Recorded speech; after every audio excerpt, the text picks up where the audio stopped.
Halo, perkenalkan, saya Alivia Waliadifa dari kelompok praktikum Geostruk 2 akan mempresentasikan laporan praktikum Geostruk acara 6, yaitu penggunaan software Stereonet dan WinTensor. Nah, di sini yang pertama saya akan menganalisis data kekar. Data kekar itu akan saya analisis menggunakan aplikasi Stereonet. Jadi pertama-tama kita buka dulu aplikasi Stereonetnya seperti ini. Kemudian untuk memasukkan data kekar, kita klik New Dataset, kemudian kita klik Plans atau bidang, kemudian kita ketikkan data kekar seperti ini. Kemudian pastikan formatnya itu adalah AZ seperti yang saya kotaki ini. Kemudian kita klik Add Datum untuk memasukkan data kekar berupa struct and div-nya ke dalam sini. Di sini saya menggunakan data yang sudah disediakan, yaitu data ini. Jadi data ini akan saya masukkan satu-satu ke dalam sini yang saya beri garis merah ini, kotak. Setelah kita masukkan seluruh data kekarnya yaitu berupa struct and div, maka akan terlihat seperti ini di Stereonetnya. Nah, langkah selanjutnya kita bisa memplot poles di Stereonetnya ini dengan cara klik calculation, kita klik poles.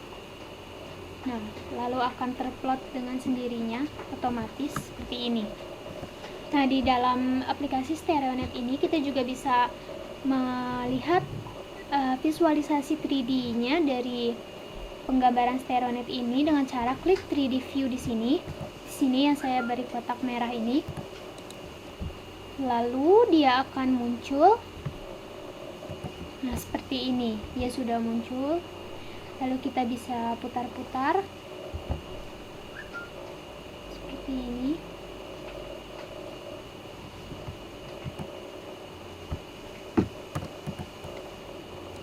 Nah, seperti ini bisa diputar-putar ya.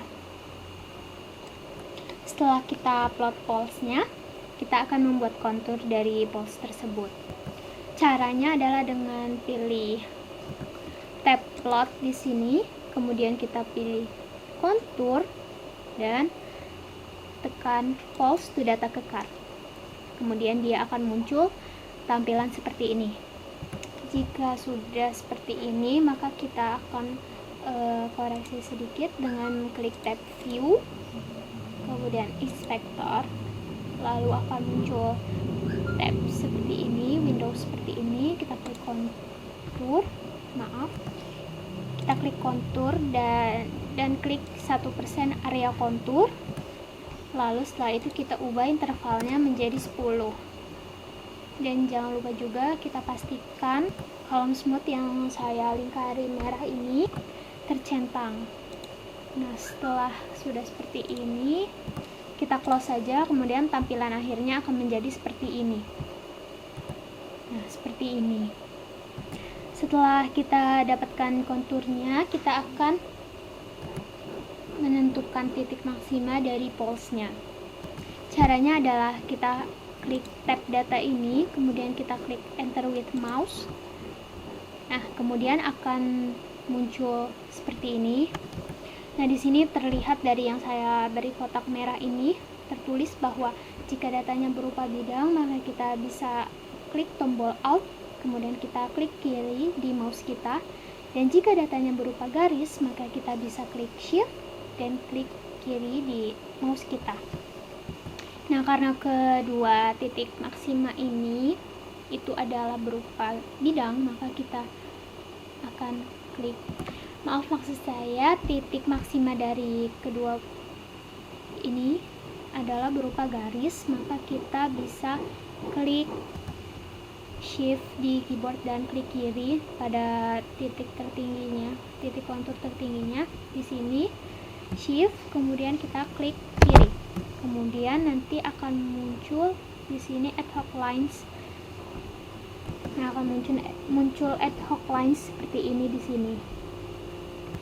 Kemudian kita lanjutkan juga ke titik maksima yang di sini. Kita klik Shift di keyboard, kemudian kita klik kiri di mouse. pastikan bagian yang saya beri kotak merah ini itu berjumlah 2 karena di sini saya hanya memiliki 2 titik maksima. Tadi saya mengalami kesalahan karena di sini saya terdapat 3 titik. Oleh karena itu saya lakukan delete, pencet di sini, delete ini. Kemudian saya ulang stepnya dari awal, yaitu data sini, kemudian enter with mouse, kemudian saya klik lagi shift dan klik kiri, kemudian di sini muncul 2. Langkah selanjutnya adalah kita akan membuat bidang dari 2 titik maksima ini. Caranya adalah kita klik tab plot di sini, kemudian kita klik cylindrical base fit, kemudian kita klik ad hoc lines. Nah, dia akan otomatis tergambar bidangnya seperti ini. Dari bidang ini kemudian kita bisa menentukan bidang dari ad hoc lines-nya dengan cara kita klik tab calculation, terus kita klik planes from poles. Nah, seperti ini. Di sini kita bisa uncentang saja ya data kekarnya ini. Seperti ini. Untuk menentukan sigma 1, sigma 2 dan sigma 3, kita tentukan dari di sini kan terdapat 2 set kekar yang dapat dilihat dari garis ini. Garis yang berwarna merah ini dan garis yang berwarna biru ini. Jadi ada 2 set kekar itu. Kemudian titik perpotongannya itu berada di sini. Nah, oleh karena itu titik ini kita sebut sebagai sigma 2. Nah, untuk menentukan keberadaan sigma 3 dan sigma 1, di sini kan kita terdapat titik ini dan titik di sini. Nah, yang mana sigma 3 dan yang mana sigma 1 itu ditentukan dari besarnya sudut ini. Misalnya sudut yang saya beri garis merah ini. Nah, di sini terlihat bahwa sudutnya itu sebesar kurang dari 90 derajat. Oleh karena itu, titik ini adalah sigma 1. Sigma 1. Nah, karena di sini sudah sigma 1, maka titik yang berada di sini adalah sigma 3, dan kemudian titik yang berada di sini adalah sigma 2. Nah, jadi keberadaan sigma 1, sigma 2 dan sigma 3-nya adalah seperti ini. Nah, untuk selanjutnya, kekar ini itu dapat kita identifikasi berasosiasi dengan sesar apa. Jadi karena di sini diketahui bahwa sigma yang terdekat dengan pusat lingkaran itu adalah sigma 1, yaitu sigma ini, maka kita lihat di slide ini, sesar yang paling dekat tadi itu adalah sigma 1. Jadi sesar yang berasosiasi dengan data kekarnya adalah sesar normal.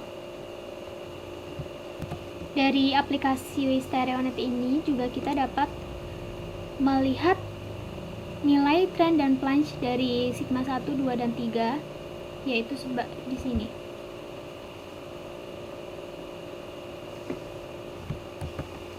Selanjutnya, kita akan menganalisis data lipatan.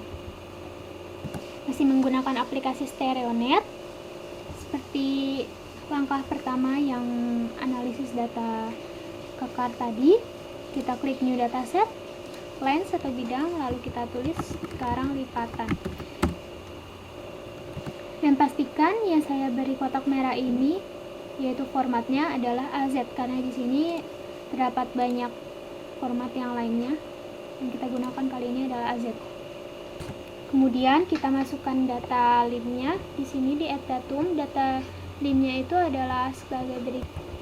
Nah, ini adalah data lim yang pertama, yaitu north 235 derajat west, dan 30 derajat, dan juga north 230 derajat west dengan dipnya 75 derajat.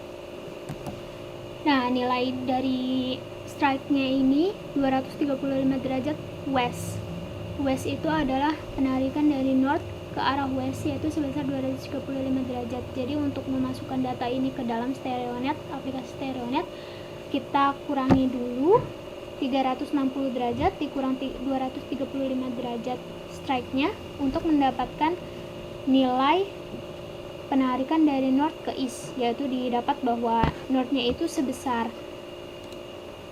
125 derajat east, dip-nya masih sama.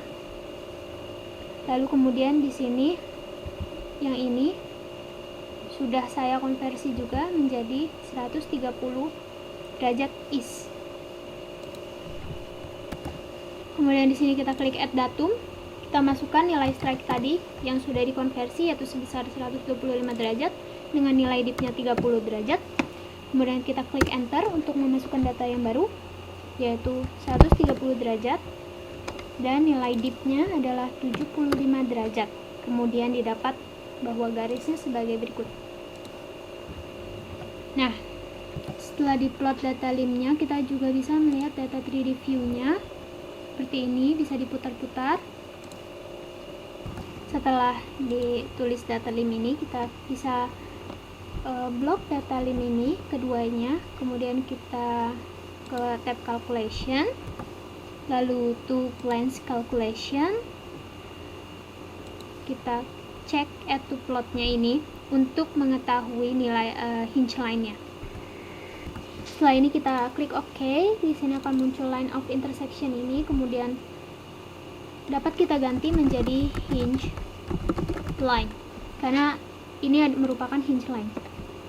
Selanjutnya kita akan menghitung nilai axial surface-nya. Kita klik data lipatan tadi, kita blok lagi kedua datanya, kemudian kita klik tab calculations, kemudian to plans calculation, lalu kemudian kita klik yang sudah saya kotaki merah ini, klik di sektor, kemudian kita hitung jarak kedua lim ini. Nah, untuk menentukan acute angle atau obtuse angle, kita lihat dari jarak kedua ini. Nah, di sini dapat terlihat bahwa jaraknya adalah kurang dari 90 derajat, oleh karena itu kita pilih acute angle. Di sini juga bisa terlihat bahwa sudut interlimnya itu adalah 45,1. Nah, sudut interlim ini nanti akan kita pakai untuk pengklasifikasian lipatan ini. Kemudian selanjutnya kita cek add to plot ini, kemudian kita klik OK. Nah, nanti akan muncul garis seperti ini. Nah, di sektor of two plans ini bisa kita ganti sebagai axial surface karena dia adalah axial surface. Nah, dari data dari aplikasi Stereo tadi didapat bahwa dip of axial surface-nya itu adalah 52,5 derajat dengan nilai plunge of hinge line-nya itu adalah 3,4 derajat. Oleh karena itu, sebelumnya tadi sudut interlimnya itu didapat bahwa dia bernilai 45,1 derajat. Oleh karena itu dia termasuk ke dalam close. Kemudian dapat kita klasifikasikan ke dalam klasifikasi Fluty berdasarkan tadi dip of axial surface dengan plunge of hinge line-nya. Didapat bahwa tadi nilai dip of axial surface-nya adalah 52,5 yang berada di sekitaran sini. Kemudian plunge of hinge line itu adalah 3,4, yaitu berada di sekitar sini. Nah, oleh karena itu didapat titik potongnya berada di sini, sehingga didapat bahwa dia adalah horizontal moderately inclined fault.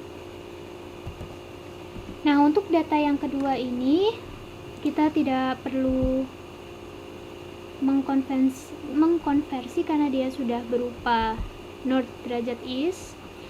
Jadi dapat kita langsung plot di StereoNet-nya. Untuk langkah-langkahnya akan saya skip karena sama dengan yang tadi, sama dengan yang ini, jadi akan saya skip. Nah, di sini saya sudah memplot ke StereoNet, didapat bahwa nilai interlimnya dapat dilihat dari sini, calculation, turbulence calculation di sektor, kemudian di sini dia. Nilai interlimnya adalah 70 derajat. Nilai plunging lainnya adalah 0. Nilai deep axial surface-nya adalah 80. Nah, tadi didapat deep-nya 80, plunge-nya 0, interlimnya 70. Karena interlimnya 70, maka dia termasuk ke dalam. Di sini saya mengklasifikasikannya menjadi close. Lalu selanjutnya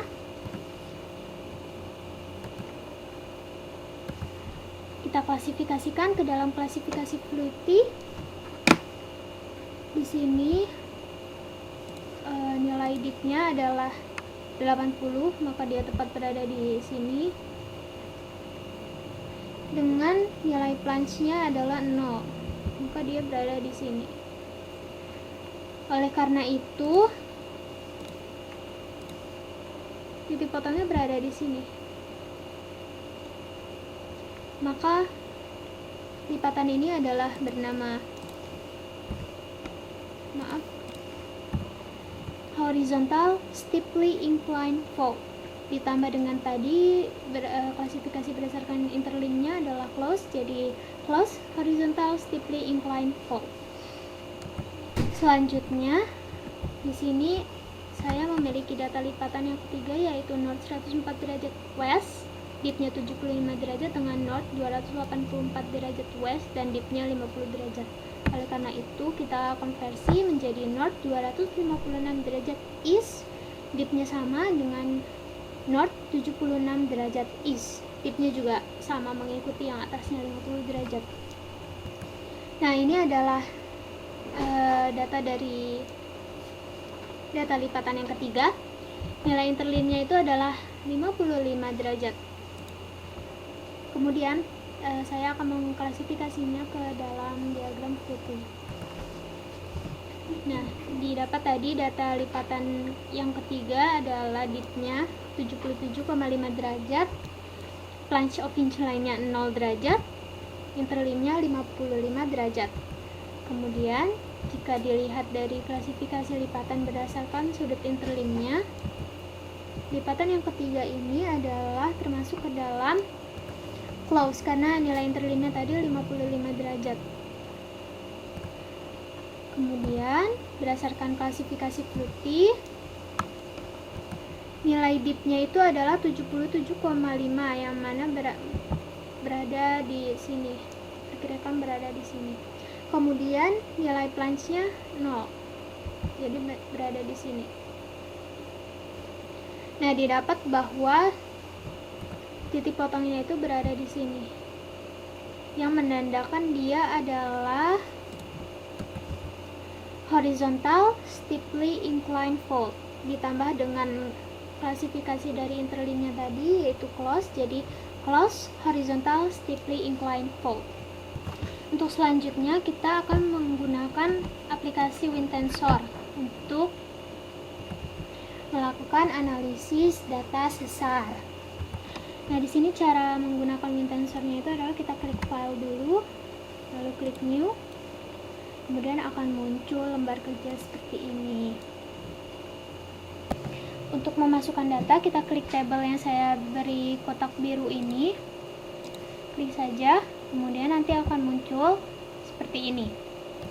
Nah, setelah itu kita klik format di sini. Jadi di sini nanti akan ada 2 digit. Digit yang pertama ini adalah digit untuk data bidang, format untuk data bidang. Kemudian untuk yang digit kedua ini adalah format untuk data garis. Karena kita di sini akan memasukkan data silicon line, data bidang. Jadi kita masukkan yang nomor 4 ini dan nomor 3 di sini. Nah, yang saya beri kotak biru ini. Jadi di sini kita tulis 43 seperti itu. Kemudian selanjutnya kita akan menentukan tipe dari data yang akan kita input. Nah, di sini terdapat banyak tipe, yaitu sejumlah 12 tipe. Karena kita akan menggunakan data sesar, maka kita akan menggunakan data yang pertama ini. Yang saya beri kotak biru ini. Jadi kita tulis di tipe ini 1. Seperti itu. Nah, untuk selanjutnya kita masukkan data sesar kita. Data sesar yang pertama itu adalah north 5 derajat east dengan dipnya 52 derajat east dan pitchnya 81 derajat north turun.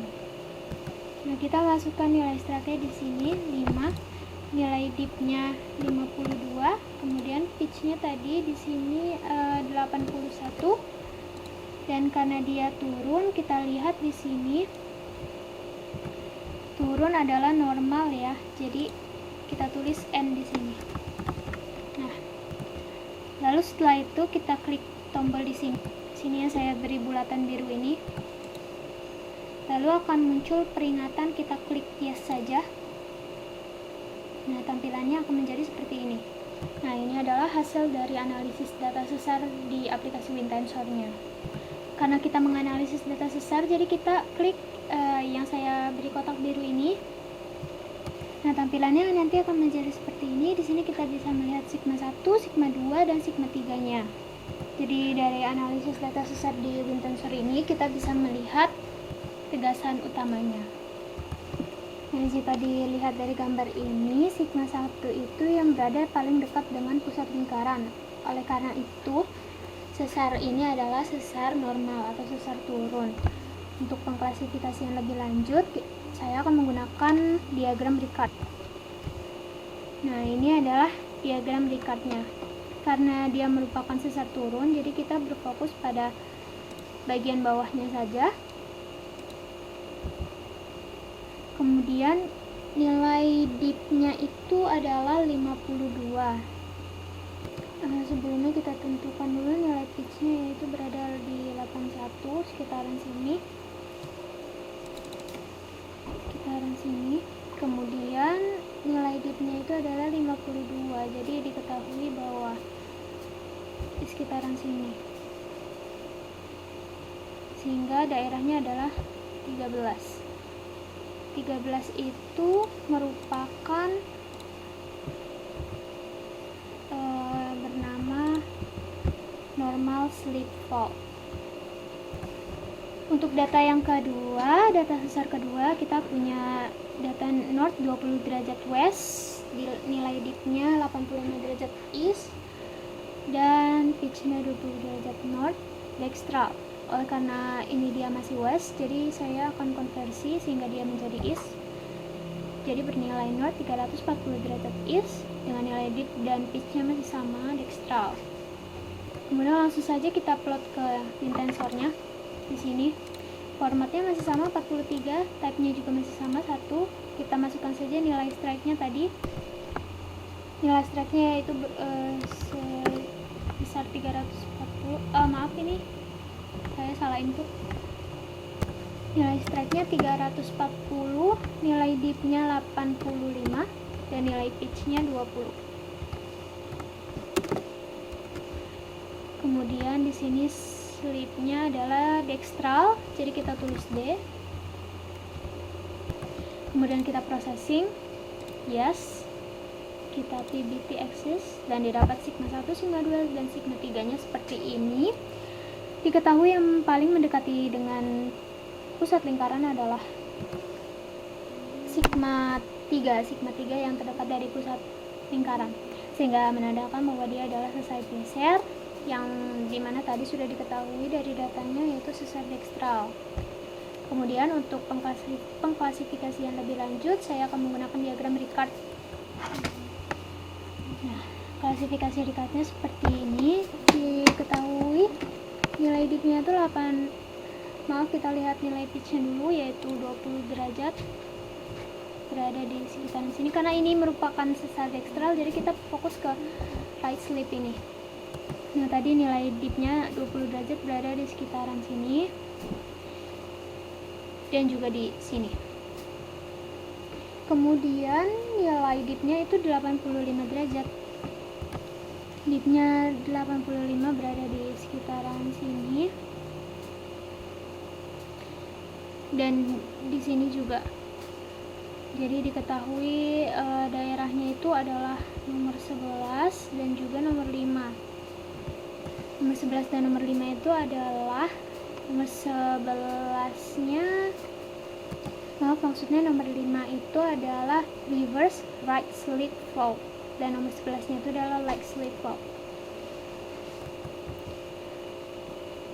Sekian presentasi dari saya, kurang lebihnya mohon maaf. Terima kasih.